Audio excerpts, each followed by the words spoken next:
안녕하십니까. 저는 박성호라는 사람이고요. 우리 사회의 미래, 디지털 한국을 담당하실 여러분들 앞에 서게 되는 기회를 갖게 돼서 매우 기쁩니다. 하지만 제가 오늘 여러분들께 들려드리려고 준비해온 이야기는 아름답거나 희망차거나 기쁜 이야기는 아닙니다. 어찌 보면 굉장히 암울할 수도 있고 슬플 수도 있고 그렇지만 그렇다고 해서 저버릴 수 없는 우리의 미래의 현실의 이야기가 될 것입니다. 그 이야기의 주제는 바로 일자리 위기, 잡 크라이시스라는 겁니다. 쉽게 얘기하면 일자리가 부족해진다는 뜻이죠. 먼저 직업이 뭐냐, 잡이 뭐냐, 일자리가 뭐냐에 대해서 한번 생각을 해보죠. 우리가 일생을 살아간다는 것에서 일자리는 매우 중요한 부분입니다. 살아간다는 게 다 일자리죠. 일자리가 없었다면 그 사람은 평생 뭘 했는지 모를 겁니다. 내가 평생 돈이 되건 안 되건 무슨 일을 하느냐, 저 사람은 무슨 일을 하는 사람이다라는 게 바로 그 사람의 일자리를 의미하는 거죠.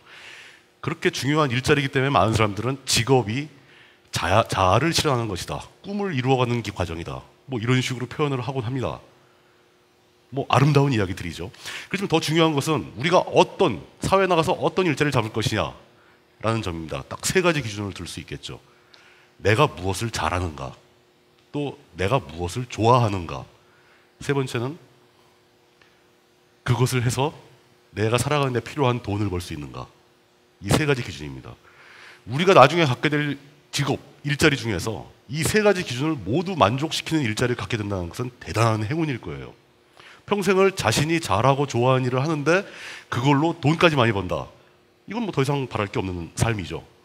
그러나 실제 사회에서는 그게 쉬운 일이 절대 아닙니다. 대부분의 경우는 자신이 잘하는지 좋아하는지 보다 그걸로 내가 먹고 살 수 있는 돈을 벌기에 급급한 경우가 더 많죠. 갈수록 이 상황은 더 어려워집니다. 자, 그러면 그 일자리가 우리 사회의 각 구성원들에게 제공할 수 있는 일자리의 양이 있을 겁니다. 그 양이 과연 그 사회 구성원들이 충분히 가질 수 있는 만큼 제공되지 못한다면, 즉 우리 사회에 취직하고자 하는 사람은 많이 있는데 할 수 있는 일자리가 몇 개 없다면 어떤 일이 벌어질 것인가, 이런 생각을 한번 해보자 하는 얘기입니다. 중요한 것은 직업이 어디에 있는가, 직업을 어디에서 찾는가입니다. 직업은 시장에 있습니다. 시장이라는 것은 자본주의 하에서 사회가 움직이는 그 모든 것이 다 시장에 포함되어 있죠. 마켓, 시장 경제라고 부르는 거죠. 그 시장에서 활동하고 있는 그 주체들은 대략 세 가지로 구분이 됩니다. 첫 번째는 각 개인이죠. 각 개인들은 한 가정을 대표하기도 합니다. 뭐 요즘엔 가정 내 구성원들이 대부분 일을 하기 때문에 가정과 개인은 비슷한 거죠. 그리고 그 다음 번으로 중요한 주체는 기업입니다. 그리고 세 번째로 중요한 주체는 국가죠. 아마 이런 내용은 다 이미 배우셨을 겁니다. 그러면 그 세 주체들이 어떻게 움직이고 있는가, 시장 경제가 어떻게 돌아가고 있는가, 이 세 주체 간의 거래로서 모든 것이 이루어집니다. 개인은 자신의 노동력을 기업에 팔죠. 기업은 그 노동력으로 상품을 만듭니다. 기업이 생산한 상품을 개인은 노동력을 팔아서 얻은 임금으로 그 상품을 사서 소비함으로써 생을 유지하게 되는 겁니다. 정부는 각 개인과 기업이 거래하면서 서로 가치를 나누고 하는 과정이 부드럽고 여유 있게 잘 이루어지도록 그 환경을 조성할 책임을 갖고 있죠. 거기에 필요한 자금은 각 개인과 기업으로부터 세금으로 징수를 합니다. 이 세 가지 주체의 그 경제 활동, 시장 경제의 사이클링이 굉장히 자연스럽고 부드럽게 돌아가야지만이 우리는 거기서 안전하게 살아갈 수 있다는 거죠. 그리고 그 시장이 우리에게 충분한 양의 일자리를 제공해야지 문제가 없어집니다. 자, 그런데 그 핵심은 바로 시장 경제의 균형에 있는 거죠.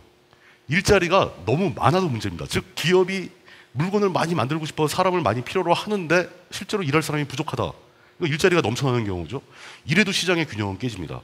또 일하고자 하는 사람은 너무 많은데 그 사람들한테 줄 일자리가 부족할 때 이것도 시장의 균형이 깨지는 거죠.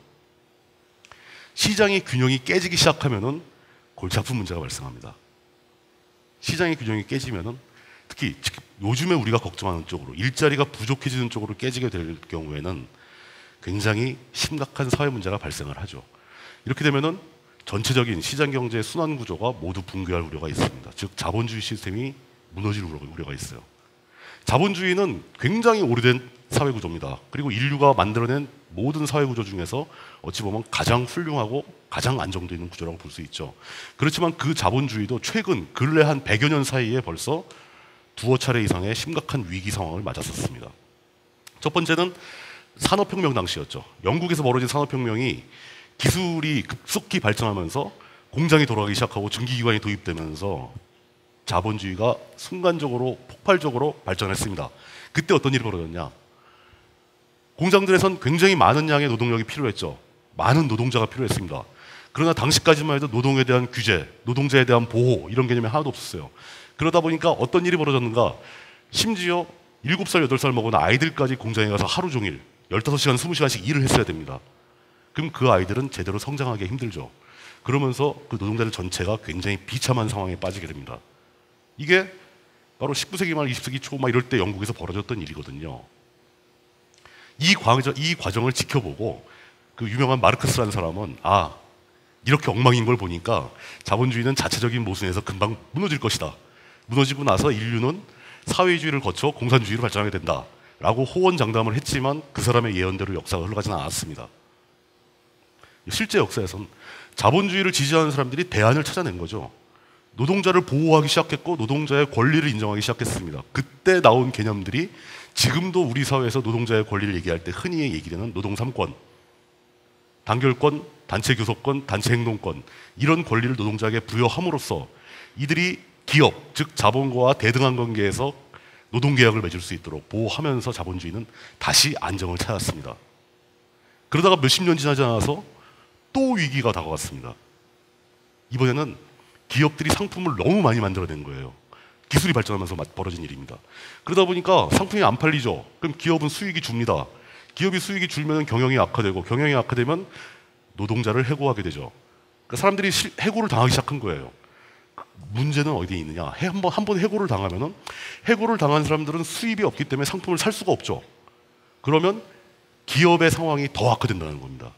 이거를 보통 흔히 네거티브 피드백, 그러니까 부의 피드백이라고 얘기하는데 악순환이 벌어지기 시작하는 거죠. 그때 미국에서 시작된 대공황이 전 세계로 퍼지면서 또 한 번 자본주의가 붕괴 위기에 빠집니다. 그렇지만 사람들은 자본주의를 지지하고 옹호하는 사람들은 또 한 번 대책을 찾았어요. 대안을 찾아냈습니다. 그게 이제 흔히 우리가 역사 시간에 많이 배우는 그 뉴딜 정책으로 통칭되는 조치들이었죠. 사람들의 아이디어입니다. 케인스라는 경제학자가 생각해낸 아이디어로 먼저 정부가 의지를 가지고 시장 시스템에 개입을 해야 된다. 의도적으로 일자리를 만들어야 된다. 그리고 세금 제도를 확충해야 된다. 다양한 방법을 썼습니다. 그리고 자유무역이 확보되어야 한다. 이렇게 전체적으로 자본주의는 또 한 번의 고비를 이겨내고 또 살아났어요. 이제 세 번째 위기가 오는 중입니다. 이번에는 더 심각한 일자리 부족 현상이 전 세계적으로 발생하고 있어요. 자, 그런 일은 왜 벌어졌을까요? 기술의 발전하면은 보통 많은 사람들은 다 좋은 일이라고 생각합니다. 기술이 발전하면 좋죠. 여러분들 쓰시는 스마트폰 같은 거 기술이 없었으면 만들 수가 없습니다. 그런데 기술이 발전되면은 어떤 일이 벌어질까요? 시장 경제 하에서 생산성이 향상됩니다. 생산성이 향상된다는 것의 의미는 필요한 상품의 양을 만드는데 과거에는 10명의 노동자가 필요했다면 지금 이제 2명밖에 필요 없다. 그렇게 돼가는 겁니다. 그럼 나머지 8명은 해고당하는 거죠. 일자리가 줄기 시작하는 겁니다. 생산성이 향상되면 기업이 수익이 증대되기 때문에 모두에게 좋은 일이라고 생각하고 모든 기업은 다 생산성을 향상시키기 위해서 엄청난 투자를 하고 엄청난 연구를 해왔습니다. 그렇게 해서 그 생산성 향상에 앞장선 기업들이 살아남았죠. 그런데 전 지구적인 시장의 개념을 봤을 때 인류가 소비할 수 있는 상품은 상한선이 있거든요. 한계가 있거든요. 그 인류가 소비할 수 있는 상품을 만들어내는데 필요한 노동자의 숫자가 인류의 숫자보다 훨씬 적은 겁니다. 노동자가 필요가 없으니까 일자리가 없죠. 일자리가 없으니까 문제가 심각해지는 겁니다. 즉 우리가 굉장히 좋은 거라고 생각했던 기술의 발전이 생산성의 향상이라는 과정을 거쳐서 전 지구적으로 우리 사회에서 일자리를 줄이고 있는 겁니다. 이것은 누가 잘못해서 벌어진 일이 아니에요. 실제로 그런 일이 벌어지는 걸 한번 보기로 하죠. 우리나라 자동차 시장을 석권하고 있는 그룹이 있습니다. 현대기아 자동차 그룹이라는 데인데 현대기아 자동차 그룹은 현대자동차와 기아자동차, 로템, 현대제철, 현대모비스, 글로비스 이런 회사들입니다. 저 회사들이 모두 모여서 하나의 그룹을 형성하고 있고 굉장히 빠른 속도로 확장되고 발전해 왔습니다. 그런데 그 회사가 2008년부터 2012년 5년간 어떻게 변해왔는지 제가 간단한 표를 하나 만들어 왔습니다. 2008년도에 현대기아 자동차 그룹의 매출액은 96조였다가 163조, 어마어마한 액수죠. 즉 한 70%가 늘어났습니다. 5년 사이에, 불과 5년 사이에 70%의 매출액 상승이 벌어진 거죠. 두 번째, 시장 점유율이라는 것은 뭐 제철이나 이런 부품 시장 말고 완성차, 전 세계에 현대차가 공급하고 있는, 현대차와 기아차가 공급하고 있는 완성차 시장에서의 시장 점유율이 6.4에서 8.8%. 이 숫자만 보면 굉장히 자랑스럽죠. 약 40% 가까이 올라간 건데 전 세계에 굴러다니는 차 중에 8.8%는 현대기아 차라는 얘기입니다. 근데 다음 숫자를 한번 보죠. 매출액은 70%가 늘었고 시장 점유율은 40%가 늘었는데 그 똑같은 기간 동안 현대기아 자동차 그룹 전체의 직원 숫자는 12만 2천 명에서 14만 7천 명으로 불과 2만여 명, 약 20%밖에 늘지 않았습니다. 이것이 의미하는 바가 무엇이냐? 회사가 돈을 이렇게 많이 벌고 시장 점유율이 이렇게 늘어났는데 왜 직원은 그만큼 늘어나지 않느냐는 겁니다. 지금도 현대기아 자동차는 새로운 직원을 잘 안 뽑고 있습니다. 필요가 없어요. 여러분들이 상상하시는 그대로입니다. 기술의 발전은 자동차 생산 공정에 필요한 사람의 숫자를 줄이고 있는 겁니다. 또 다른 예를 들어보겠습니다. 이거 실제로 벌어진 일이고요. 그 다음에 얘는 구글입니다. 매스컴을 통해서 많이 선보이기 때문에 여러분들 들어보신 적이 있을 겁니다. 구글은 최근에 거의 기술적으로 완성을 했습니다. 사람이 운전하지 않고 컴퓨터가 운전하는 자동차입니다. 사람이 운전수가 없어요. 그 구글이 무인차 운전 차량을 왜 만들었을까요? 자랑하려고? 그건 아니잖아요. 무인운전 차량이 만약에 전 세계 각국의 택시 사업에 투입된다고 생각을 해보세요. 택시 영업의 그 원가는 기사 인건비가 반 이상, 한 60몇 %를 차지합니다. 기사가 없는 택시라면 다른 택시 회사에 비해서 엄청난 경쟁력을 갖게 되겠죠. 반대로 사람이 운전하지 않는 차량이 투입된 택시 회사가 쫙 퍼지게 되면은 현재까지 택시를 몰던 그 기사들의 일자리는 다 사라지는 겁니다. 그 다음, 비슷한 현상입니다. 독일에 있는 자동차 회사 벤츠는 최근에 그 대형 트럭 있죠. 트랜스포머에 나오는 그런 트럭. 특히 미국에서 이제 18휠러라고 부르는 트럭 운전수들이 몰고 다니는 초대형 트럭들. 그 트럭에 운전사가 필요 없는 시스템을 만들어냈습니다. 실제 주행 테스트 다 통과했고요. 독일하고 미국은 저 트럭으로 화물을 운송할 수 있도록 관련 법규를 수정하는 중입니다. 미국만 해도 미국 국내에 대형 트럭을 몰고 다니면서 짐을 운송하는 대형 트럭 운전수가 약 200에서 250만 명 정도가 있습니다. 저게 보급되면 빠르게 보는 사람은 3년, 길게 보는 사람은 10년 이내에 보급이 된다고 보고 있거든요. 일자리 250만 개가 또 사라집니다. 미국만. 그럼 우리나라에 컨테이너 운전하는 기사분들은 어떡합니까? 우리나라에서 몇십만 명의 일자리가 다 없어지는 겁니다. 택시기사 일자리, 트럭기사 일자리 또 있습니다. 전 세계에서 가장 큰 인터넷 쇼핑몰 아마존, 이베이와 쌍벽을 이루죠. 이베이도 곧 따라 할 겁니다. 아마존은 실제로 저 실험 성공했죠. 각 가정에 배달해야 될 물건을 드론이 그 프로펠러 4개 달린 헬리콥터 같은 드론이 무인으로 싣고 갑니다. 이제 택배기사의 일자리도 없어집니다. 기술의 발전은 이제 여러분들로부터 앞으로 여러분들이 살아가야 할 사회로부터 일자리를 몇 프로 줄였다 몇 프로 줄였다가 아니라 어떠한 분야에서는 일자리 자체를 멸종시킵니다. 다가오는 사회에는 일자리가 정말로 부족해질 거예요. 끔찍한 일이죠. 넘겨주세요. 그래서 저는 이거를 갖다가 보통 이제 TV 뉴스나 이런 데 보면 실업 문제가 심각하다, 뭐 청년 실업이 어떻다, 일자리 문제가 심각하다. 문제라는 건 좀 단순한 얘기입니다. 전 문제 정도가 아니고 크라이시스, 위기라고 보는 겁니다. 자본주의의 또 한 번의 위기가 닥쳐오고 있다. 그것은 누가 잘못한 것도 아니고 누가 욕심을 부린 것도 아닙니다. 모두가 자본주의를 발전시키고 사회를 발전시키고 회사를 살리기 위해서 열심히 기술을 발전시켰더니 그 결과로 자연스럽게 벌어진 어떤 잘못에서 출발한 게 아니라 자연스럽게 구조적으로 발생해버린 문제라는 거죠. 그래서 이 문제가 더 심각한 겁니다. 자, 일자리가 이렇게 부족해졌다. 그러면 누가 고통을 받을까요? 이제 학교 졸업하고 뭐 고등학교 나와서 또는 대학 나와서 사회에 진출한 젊은 청년들은 일자리를 못 구해서 직접적으로 피해를 봅니다. 그럼 그거 청년들만의 고통일까요? 청년들이 일자리가 없어서 소비 여력이 없게 되면 또 악순환이 시작됩니다. 이제 기업들이 매출이 감소하고 기업이 해고를 시작하죠. 그러면 기존의 직장에 대기업에 뭐 중소기업에 근무하던 우리 윗세대들 나이 많은 분들의 일자리까지 같이 사라집니다. 그럼 일자리만 줄어들까요? 회사만 망할까요? 개인이 망하고 기업이 망하는데 국가는 멀쩡히 있을 수 있을까요? 세금이 줄어드는데 전 사회적인 붕괴가 벌어진다는 거죠. 그걸 보통 시스템 크래시라고 부르죠. 암담한 얘기입니다. 하필 왜 여러분들이 사회에 나가려고 준비하는 사이에 이런 일이 벌어질까요? 재수가 없는 거죠. 왜 그때 태어나셨어요? 우리가 믿을 거 인류가 그대로 순순히 망하게 내비둘까요? 우리는 여태까지 벌써 큰 위기를 두 번이나 헤쳐왔다고 말씀을 드렸죠. 그리고 아마도 사람들은 끈질겨서 외계인이 쳐들어와서 또 살아날 겁니다. 어떻게든 막아내겠죠. 이제부터 우리는 대안에 대해서 얘기할 차례가 됩니다. 제가 여러분들께 소개해드리고자 하는 대안은 아직 사회적으로 완전히 인증된 것도 아니고 사람들이 논의하는 중입니다. 그렇지만 충분히 논의할 가치가 있고 아까 얘기한 네거티브 피드백이 발생하는 것을 막아줄 만한 효과는 있을 것으로 보이는 대안입니다. 넘겨주시죠.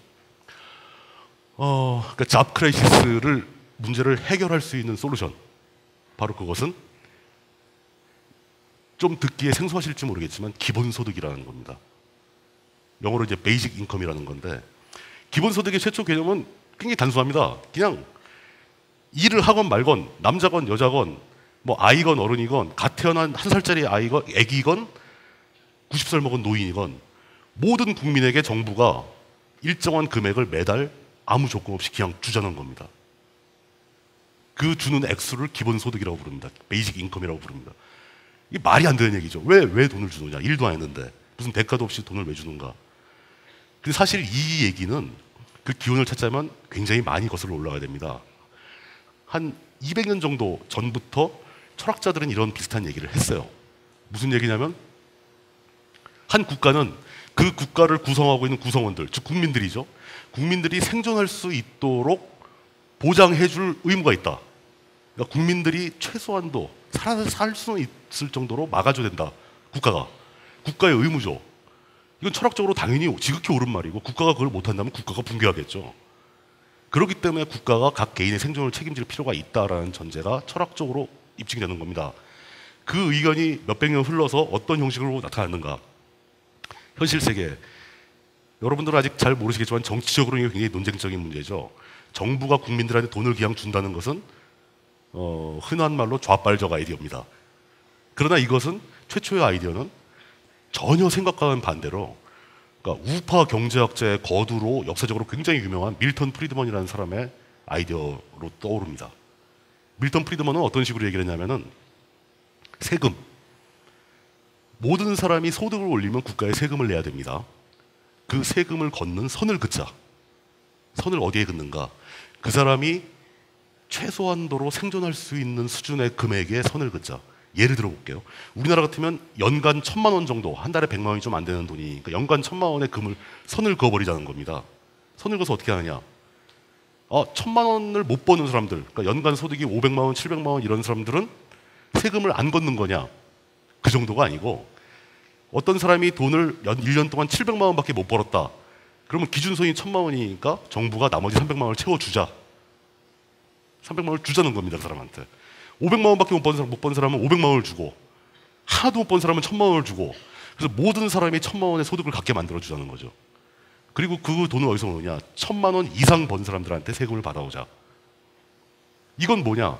이 국가가 모든 사람에게 이 땅에서 살아가려면 1년에 1,000만 원이 필요하니까 너는 살 수 있도록 1,000만 원을 정부가 주겠다. 맞춰주겠다. 열심히 일해라. 이거죠. 이게 허황된 얘기 같지만 역사에 관심 있는 분은 아시겠지만 닉슨 대통령이라고 굉장히 유명한 대통령이 있었습니다. 결국 워터게이트 사건으로 중도에 사퇴를 하고 말았는데, 사퇴한 것도 관련이 있어요. 이것 때문에 사퇴하는 바람에 못한 거죠. 닉슨 시절에 이 정책이 도입될 뻔했어요. 그래서 결국 못했죠. 그렇지만 많은 사람들에게 굉장히 인상적인 여파를 남긴 겁니다. 그 이후로 계속 몇십 년 동안 사람들은 이걸 연구를 해왔고, 이제는 세금하고 관계없이 모든 사람에게 일정한 금액을 주자. 예를 들면 한 사람당 한 달에 50만 원을 주자. 이런 식으로 얘기가 진행이 되는 겁니다. 실제 사례로 어떤 일들이 벌어지고 있는지 사례를 들어드릴게요. 넘겨주세요. 스위스 같은 경우는 이 기본소득 아이디어를 도입해서 이걸 국가적 차원에서 실행할 것인가 말 것인가에 대한 국민투표를 벌이고 있습니다. 독일 같은 경우는 각 정당들이 모여서 이 기본소득을 어떤 형태로 시행해야 될 것인지를 굉장히 지금 몇 년째 연구를 하고 논의를 하는 중입니다. 독일은 거의 시행될 것으로 보는 사람이 많아요. 독일은 독일 사람에 맞게 그 나라 경제 사정에 맞게 한 달에 얼마씩 그냥 주겠다는 얘기죠. 또 많습니다. 뭐 그리스도 하겠다고 그러고 브라질 같은 나라는 이미 법적으로 하겠다고 확정을 지었어요. 근데 애석하게도 국민들한테 줄 돈이 없어요. 정부가. 브라질은 좀 나라가 어려우니까.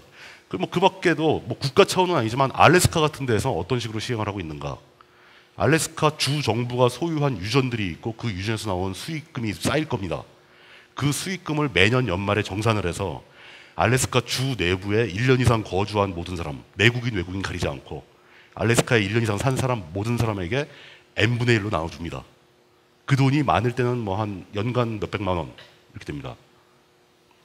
이런 제도가 벌써 시행되고 있는, 유사하게 시행되고 있는 곳도 있고 아주 국가적 차원에서 시행되는 나라는 아직 없습니다. 그런데 우리나라에서도 그거 한번 논의를 해보자 뭐 이런 얘기는 많이 있죠. 그 논의를 위해서 기본소득 지구 네트워크라고 해서 BIEN, 베이직 인컴 어스 네트워크라는 단체가 세계적으로 움직이고 있어요. 그런 기본소득이 만약에 우리에게 주어진다면 우리 사회는 어떻게 바뀔 것인가? 예상 가능한 변화에 대해서 말씀을 드리겠습니다.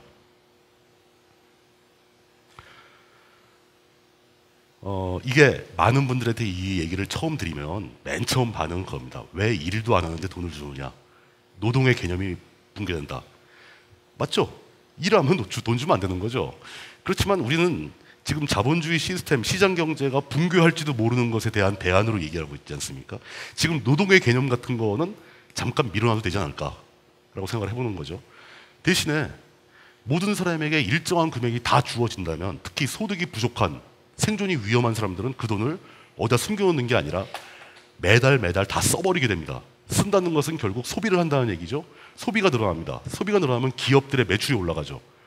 아까 말했던 네거티브 피드백의 반대인 포지티브 피드백, 선순환이 벌어지기 시작한다는 얘기죠. 정부가 단지 국민들한테 한 달에 50만 원씩 돈을 줬는데 기업들은 아주 신이 날 겁니다. 그 돈이 다 모든 생필품 구매하고 다 그런데 쓰일 테니까. 그리고 또 있죠. 이런 단순히 경제적인 문제가 아니라 문화적인 변화에 대해서 생각해 볼 필요가 있어요. 사람들이 굉장히 많은 노력을 하고 뭐 벤처기업도 만들고 스타트업도 하고 또는 어떤 사람은 자기 수입에 별로 관심이 없고 그림을 그리고 싶다거나 음악을 만들고 싶은 사람들이 있을 겁니다. 그런 사람들은 호화롭게 살기를 원하지 않아요. 좋은 차 몰기를 원하지 않고 자기는 그냥 밥만 먹고 살면 되니까 그에서 그림을 그릴 수 있게 해줬으면 좋겠다. 이런 사람들 많습니다.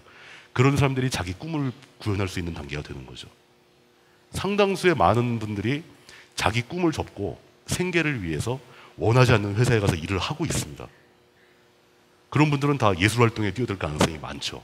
뭐 이런 식으로 뭐 더 많은 변화의 가능성이 있지만 그걸 지금 짧은 시간 내에 다 설명드리기 힘들고 슬슬 이제 결론을 향해서 얘기를 진행을 시켜야 될 것 같은데 저는 이 자리에서 우리가 무엇을 해야 된다. 우리가 기본소득을 도입시키기 위해서 여러분들 모두 같이 노력합시다. 이렇게 얘기하는 건 절대 아닙니다. 우리가 무엇을 해야 할 것인가? 그것은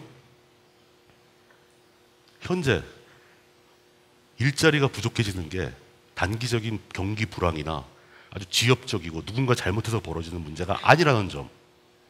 자본주의는 또 한 번의 위기를 맞고 있다라는 점을 인식해야 한다. 먼저 알아야 된다라는 겁니다. 그리고 이런 구조적인 문제가 발생하고 있다는 걸 인식하게 되는 순간 우리 모두는 그 대안을 찾아야 할 의무가 있는 거죠. 이 지구상의 모든 세계를 구성하고 있는 인류는 여태까지 과거의 구조적인 문제를 헤쳐온 그것과 마찬가지로 새롭게 닥쳐온 위기도 헤쳐나가야 할 의무가 있는 겁니다. 왜 우리에게 아까도 말씀드렸지만 재수없게 왜 이때 태어나서 우리 선배들이 왜 나한테 이런 짐을 지우는가 이러고 절망하고 좌절하고 앉아있으면 안 된다는 거죠. 오히려 능동적으로 특히 여러분들부터라도 선배들하고 관계없이 지금 현재 우리가 살아가야 할 시스템에 어떤 위기 상황이 벌어지고 있는가를 깨닫고 그것을 붕괴, 시스템 크래시를 막을 수 있는 대안은 무엇이 있는가 라는 고민과 연구를 그리고 공부를 지속하셔야 된다는 겁니다. 그것은 내가 하고 싶어서 하고 내가 하기 싫어서 안 하고 그런 게 아니라 모든 이 지구상에 모여 사는 인류 공동체의 일원으로서 우리가 당연히 해야 할 의무라는 말씀을 드리고 싶은 겁니다. 이것으로 마치겠습니다. 감사합니다.